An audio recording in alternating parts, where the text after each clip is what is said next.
मी मुख्यमंत्री असताना अवकाळी आला, अतिवृष्टी आली, एनडीआरएफचे नियम बाजूला टाकले, एनडीआरएफच्या दुप्पट मदत सुरू केली, 2 हेक्टरचे 3 हेक्टर केले.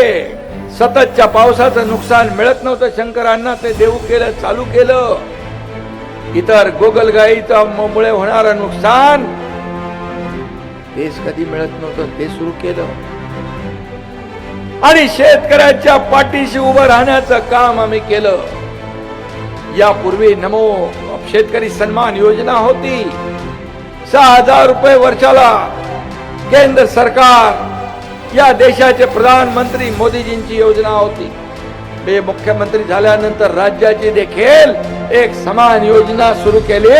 त्या 6,000 मध्ये आणखी 6,000 रुपये वर्षाला शेतकऱ्याच्या खात्यामध्ये जमा करण्याचा निर्णय घेतला आपण. पीक विमा योजना 1 रुपयामध्ये पीक विमा योजना सुरू केली. बळीराजाला वाऱ्यावर सोडण्याचं काम कधीच